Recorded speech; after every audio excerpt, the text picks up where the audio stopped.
बिस्मिल्लाहिर्रहमानिर्रहीम। अस्सलाम वालेकुम guys. So in the last video हमने बहुत ही मोस्ट इंपॉर्टेंट कॉन्सेप्ट के ऊपर बात की, which is Docker container and Docker image. हमने तफसील के ऊपर बात की कि डॉकर कंटेनर क्या है, डॉकर इमेज क्या है, दोनों का आपस में क्या रिलेशन है। But in today's video we are going to see that what is mechanism of docker. कि एक्चुअली हमने ये तो देख लिया कि डॉकर की जो डॉकर कंटेनर की वर्किंग है वो किस तरह बैक एंड के ऊपर हो रही है। लेकिन आज इस वीडियो के अंदर हम देखेंगे कि जो डॉकर मतलब खुद है, जो डॉकर टूल है, उसकी मैकेनिज्म क्या है, उसकी वर्किंग क्या है, वो किस तरह हमारी विंडोज़ के ऊपर काम कर रहा है। इसको समझने से पहले हम वही वाली एग्जांपल को ज़ूम करते हैं जो हमने लास्ट क्लास के अंदर, लास्ट लेक्चर के अंदर देखी कि लेट्स सपोज आपके पास दो एप्लीकेशंस हैं। एक एप्लीकेशन का नाम है एआई ऐप, एक एप्लीकेशन का नाम है कैलकुलेटर। और अब एआई जो ऐप है उसको रन होने के लिए पाइथन का वर्जन 3 चाहिए और कैलकुलेटर का वर्जन 2 चाहिए। इस एग्जांपल के ऊपर हमने तफसील से बात की लास्ट वीडियो के अंदर। मसला ये है कि हमारा जो हार्ड डिस्क है उसके अंदर सिर्फ पाइथन का वर्जन 2 इंस्टॉल हुआ है। तो अब इससे क्या होगा कि सिर्फ कैलकुलेटर रन हो पाएगा, एआई ऐप हमारी रन नहीं हो पाएगी क्योंकि वो डिपेंडेंट है पाइथन के वर्जन 3 के ऊपर। अब इसका एक तरीका तो ये है इसको सॉल्व करने के लिए कि हम इसकी क्या करें, सेगमेंटेशन कर दें। सेगमेंटेशन से असल में डॉकर भी सेगमेंटेशन ही कर रहा होता है, हम इसी चीज़ को आज देखेंगे। लेकिन सेगमेंटेशन क्या है उसको सबसे पहले समझते हैं। तो आप एज्यूम करें कि हमारे पास यही दो एप्लीकेशंस हैं, एक कैलकुलेटर है, एक एआई ऐप है। और कैलकुलेटर को रन होने के लिए वर्जन 2 चाहिए इसी तरह, और एआई ऐप को रन होने के लिए वर्जन 3 चाहिए। लेकिन अब ऐसा है कि हार्ड डिस्क के अंदर तो हमने बोला था कि सिर्फ हमारे पास वर्जन 2 इंस्टॉल हुआ है पाइथन का।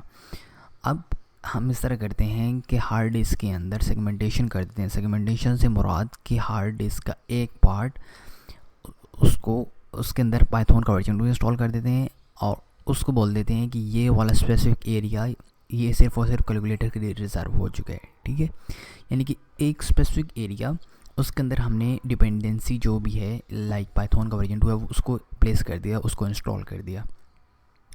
और इसी तरह हार्ड डिस्क के अंदर हम एक और स्पेसिफिक एरिया बना देंगे, एक और सेगमेंट कर देंगे, एक और सेगमेंटेशन बेसिकली मुझसे मुराद कि आप एक स्पेसिफिक एरिया एलोकेट कर देते हैं किसी भी स्पेसिफिक ऐप के लिए। ठीक है, अब हमने हार्ड डिस्क के अंदर दो सेगमेंट्स बना दिए। एक सेगमेंट बना दिया हमने कैलकुलेटर के लिए, एक सेगमेंट हमने बना दिया एआई ऐप के लिए। अब जैसे ही कर्नल के पास सिस्टम कॉल आएगा, एक रिक्वेस्ट आएगी, तो कर्नल देखेगा कि ये सिस्टम कॉल जो आ रही है, मेरे पास रिक्वेस्ट आ रही है, ये किस प्रोसेस की तरफ से आ रही है। प्रोसेस से मुराद यही ऐप है। ठीक है, which process means whether it's an AI app और कैलकुलेटर। सो कर्नल देखेगा अगर उसके पास सिस्टम कॉल आ रही है एआई ऐप से, उसको चाहिए पाइथन 3, तो वो उसको क्या कर देगा, उस वाले सेगमेंट के अंदर मूव कर देगा जहाँ पे पाइथन का वर्जन 3 इंस्टॉल है ताकि वो एआई ऐप रन हो सके। और अगर उसको सिस्टम कॉल आ रही है पाइथन के वर्जन 2 की यानी कैलकुलेटर की, तो वो उसको उस वाले सेगमेंट के अंदर मूव करवा देगा जहाँ पे पाइथन का वर्जन 2 इंस्टॉल हुआ है। तो इसको बेसिकली बोलते हैं सेगमेंटेशन। सेगमेंटेशन का दूसरा लफ्ज़ है नेम स्पेसिंग, जो हम ऑफिशियली यूज़ करते हैं। ठीक है, नेम स्पेसिंग कॉन्सेप्ट है जिसके अंदर हम सेगमेंटेशन यूज़ करते हैं। ठीक है, आप सेगमेंटेशन का दूसरा नाम नेम स्पेसिंग भी कह सकते हैं। सो नेम स्पेसिंग क्या है? नेम स्पेसिंग इज़ बेसिकली कि आप आइसोलेट कर देते हो रिसोर्सेज को, यानी कि कोई एक ऐप है वो इन रिसोर्सेज को यूज़ कर सकती है, फिर उसके अंदर हार्ड ड्राइव, नेटवर्क, प्रोसेस मतलब यूज़र्स, ये इंटर प्रोसेस कम्युनिकेशन होता है कि यानी कि दो प्रोसेस आपस में बात कैसे करेंगे। ठीक है, आप इस सब की तरफ नहीं जाए, बस आप इतना समझें कि नेम स्पेसिंग या सेगमेंटेशन ये है कि आप आइसोलेट कर देते हैं प्रोसेसेस को या रिसोर्सेज को, बेसिकली सॉरी प्रोसेस नहीं, आप आइसोलेट कर देते हैं रिसोर्सेज को। कोई भी एक ऐप या कोई भी एक प्रोसेस वो इन रिसोर्सेज को यूज़ कर सकती है। ठीक है, और एक और चीज़ होती है which is control groups. Control groups क्या है? बेसिकली कि आपने जो वाले रिसोर्सेज रिस्ट्रिक्ट किए हैं आप उनके ऊपर लिमिट लगा दो कि यानी कोई भी ऐप ये वाले रिसोर्सेज यूज़ कर सकती है और कितनी अमाउंट के अंदर यूज़ कर सकती है, उसको बोलते हैं control groups. So basically name space हो गया। नेम स्पेसिंग इज़ कि आपने आइसोलेट कर दिया कि एक एप्लीकेशन इतने रिसोर्सेज को यूज़ करेगी। ठीक है, अब वो जो रिसोर्सेज आइसोलेट हुए हैं वो कितनी अमाउंट के अंदर यूज़ होंगे, उसको बोलते हैं control groups. So name spacing is isolating resources for process और processes and control groups is limiting amount of resources use पर प्रोसेस। ठीक है, यानी कि आप उसके ऊपर रिस्ट्रिक्शन लगा दो कि ये वाला प्रोसेस या ये वाली एप्लीकेशन इतने रिसोर्सेज को जो उसको आइसोलेट किए गए हैं वो इतनी अमाउंट के अंदर उसको यूज़ कर सकते हैं। ठीक है, और एक और बात याद रखिएगा, ये जो नेम स्पेसिंग और कंट्रोल ग्रुप के फीचर्स हैं ना, ये सिर्फ और सिर्फ लिनक्स सपोर्टेड है, यानी कि ये वाले फीचर्स आप विंडो या मैक ओएस के अंदर यूज़ नहीं कर सकते। ये सिर्फ और सिर्फ आप लिनक्स के अंदर ही यूज़ कर सकते हैं, नेम स्विचिंग और कंट्रोल ग्रुप्स, कि आप आइसोलेट कर दें प्रोसेसेस को, रिसोर्सेज को बेसिकली, और कंट्रोल ग्रुप्स को भी आप लिमिट कर दें। ये बेसिकली सिर्फ और सिर्फ लिनक्स सपोर्टेड है, आप ये वाले फीचर्स विंडो या मैक ओएस के अंदर नहीं कर सकते।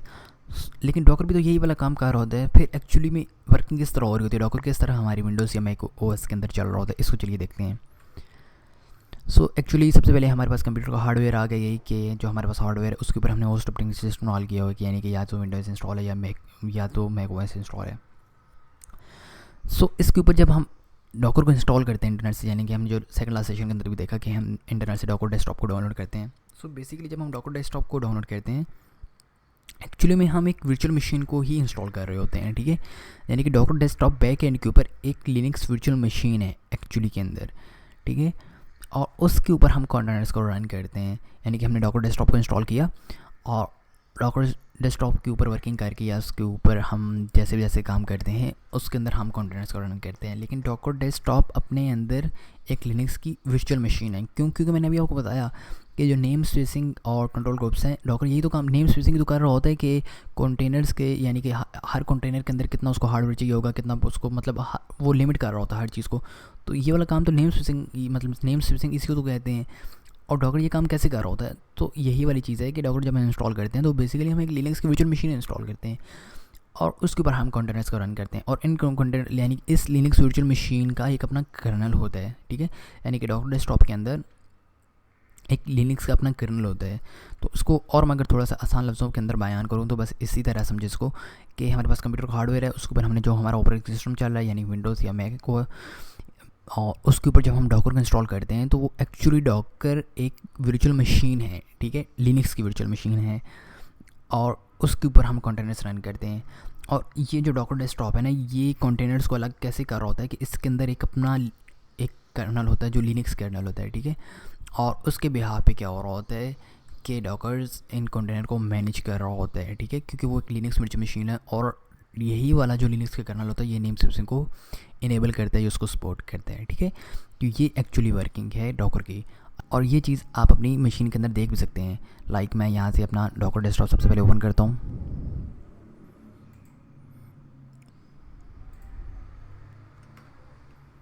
ये मेरा डॉकर ओपन हो गया। अब मैं यहाँ से अपने क्या करता हूँ, अपने CMD के अंदर यहाँ, और यहाँ पे आप डॉकर अगर वर्जन लिखें तो आप देख सकते हैं इस चीज़ को कि जो डॉकर एक्चुअली में कर्नल यूज़ कर रहे हैं वो लिनक्स के है। अब यहाँ आएंगे सर्वर डॉकर डेस्कटॉप के अंदर और यहाँ पे आप नीचे आके देखें कि ये वाला जो ऑपरेटिंग सिस्टम यूज़ कर रहा है ये देखें लिनक्स का बेसिकली यूज़ कर रहे हैं। Actually this is the point that I was describing कि डॉकर जो कर्नल यूज़ कर रहा है वो बेसिकली लिनक्स का कर रहा है। आई होप सो आपको यहाँ तक समझ में आ गई होगी, लेकिन अगर फिर भी आपका कोई क्वेश्चन है तो आप कमेंट डाउन में मुझसे पूछ सकते हैं। चलिए ज़िंदगी रही तो अगली वीडियो के अंदर मिलते हैं, तब तक के लिए ख्याल रखिएगा अपना। अल्लाह हाफिज़।